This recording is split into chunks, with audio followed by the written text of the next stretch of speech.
La Esfinge. Edgar Allan Poe, 1809 a 1849. Durante el pavoroso reinado del cólera en Nueva York, acepté la invitación de un pariente para pasar 15 días con él en el retiro de su cottage Horne, a orillas del Hudson. Teníamos allí a nuestro alrededor todos los medios corrientes de esparcimiento veraniego, y entre vagar por los bosques, dibujar, pasear en bote, pescar, bañarnos, oír música y leer habríamos pasado el tiempo bastante agradablemente, si no fuera por las terribles noticias que nos llegaban todas las mañanas desde la populosa ciudad. No había día que no nos trajese nuevas del fallecimiento de algún conocido. Luego, como la mortandad fuera en aumento, nos hicimos a la idea de esperar a diario la pérdida de algún amigo. Terminamos por temblar ante la aproximación de cualquier mensajero. El mismo aire del mar parecía impregnado de olor a muerte. Aquel pensamiento paralizante llegó a apoderarse real y completamente de mi alma. No podía apartarlo de mi mente ni alejarlo de mis sueños. Mi anfitrión, de temperamento menos excitable, aunque tenía muy deprimido el ánimo, se esforzaba por levantar el mío. Su entendimiento acentuadamente filosófico no se dejaba afectar en ningún momento por irrealidades. Se mostraba suficientemente sensible a los objetos materiales del terror, pero sus sombras no le inspiraban la menor aprensión. Sus esfuerzos por sacarme del estado de anormal abatimiento en el que había caído quedaron frustrados en gran medida por ciertos libros que encontré en su biblioteca.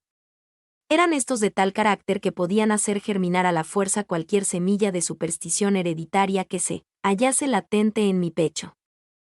Había estado leyendo aquellos libros sin su conocimiento y, por ello, con frecuencia no acertaba a explicarse las impresiones forzosamente impuestas a mi imaginación por obras de sus textos.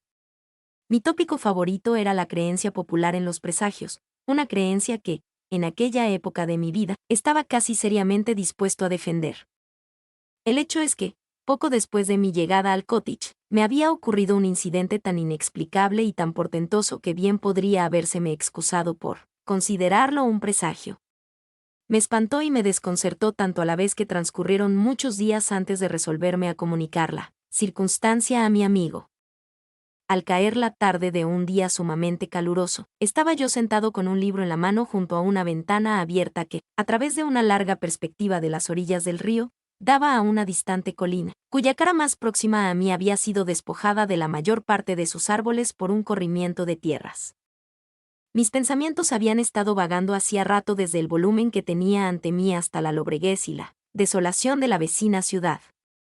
Cuando levanté los ojos de las páginas, mi mirada cayó sobre la desnuda superficie de la colina y sobre un raro objeto, sobre un monstruo viviente de horrorosa conformación, que se abrió paso muy rápidamente desde la cima hasta el pie, para desaparecer al fin en el espeso bosque de abajo.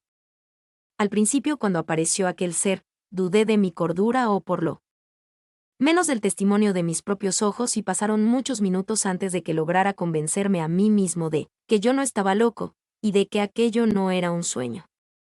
Digo barco de línea porque la forma del monstruo sugería esa idea. El casco de uno de nuestros 74 podría dar una idea muy aceptable de su contorno general. La boca del animal estaba situada en la extremidad de una probóscide de 60 o 70 pies de largo y, aproximadamente tan gruesa como el cuerpo de un elefante corriente.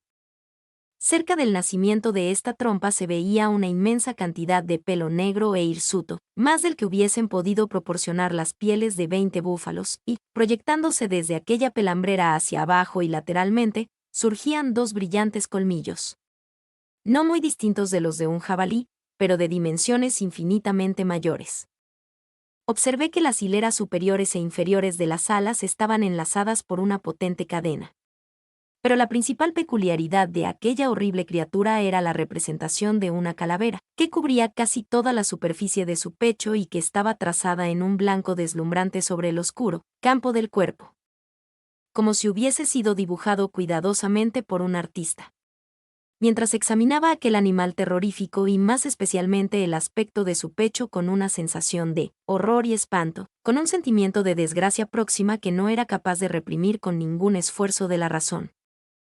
Al fin, un atardecer, 3 o 4 días después del suceso, estábamos sentados juntos en la estancia desde la que yo había visto la aparición, yo ocupando el mismo asiento junto a la ventana y él reclinado indolentemente en un sofá cerca de mí. La asociación de lugar y tiempo me impulsó a darle cuenta del fenómeno. Me escuchó hasta el final. Al principio se rió de buena gana para adoptar enseguida una expresión extremadamente seria, como si mi insania fuese algo fuera de toda sospecha. En aquel instante volví a ver con toda claridad al monstruo, hacia el cual atraje la atención de mi amigo con un alarido de terror. Yo entonces me alarmé indeciblemente, pues consideraba aquella visión como un presagio de mi muerte, o, peor aún, como anuncio de un ataque de locura. Me desplomé en la silla y durante unos instantes escondí mi rostro con las manos. Cuando descubrí los ojos, la horrible visión había desaparecido. Mi anfitrión, sin embargo, había recobrado en cierta medida su aire calmoso y me preguntó sucintamente por la conformación del ser imaginario. Cuando le hube satisfecho por completo a este respecto, suspiró profundamente, como si se sintiera liberado de alguna carga intolerable y comenzó a charlar, con una calma que me pareció cruel, de varios puntos de filosofía especulativa que hasta aquel momento habían constituido tema de discusión entre nosotros. Recuerdo que insistió muy especialmente, entre otras cosas, en una idea. Decía que la principal fuente de error en todas las investigaciones humanas reside en el riesgo que corre el entendimiento al subestimar o sobrevalorar la importancia de un objeto, solo por la estimación errónea de su propincuidad. Y no obstante, ¿puede usted nombrarme un filósofo que haya juzgado alguna vez digno de discusión ese aspecto en particular? La descripción dice así: 4 alas membranosas cubiertas de pequeñas y coloreadas escamas de aspecto metálico. Boca que forma una probóscide enrollada debida a la prolongación de los maxilares, sobre cuyos lados se hallan rudimentos de mandíbulas y palpos pilosos. Alas inferiores adheridas a las superiores por pelos tiesos. Antenas prismáticas en forma de porra prolongada, abdomen puntiagudo. La esfinge de la calavera ha causado a veces gran terror entre el vulgo por el tono melancólico del grito que emite y por el distintivo de la muerte que lleva en su coselete. Cerró el libro y se incorporó hacia adelante, colocándose exactamente en la misma postura que yo había adoptado cuando vi al monstruo. «Ah, aquí está», exclamó luego. Está volviendo a ascender la cara de la colina y admito que se trata de un ser de aspecto muy notable. Con todo, no es en absoluto tan grande ni tan distante como se lo imaginaba usted. Mi nombre es Demim. Soy tu asistente personal. Mi sitio en internet es demim.es.tl.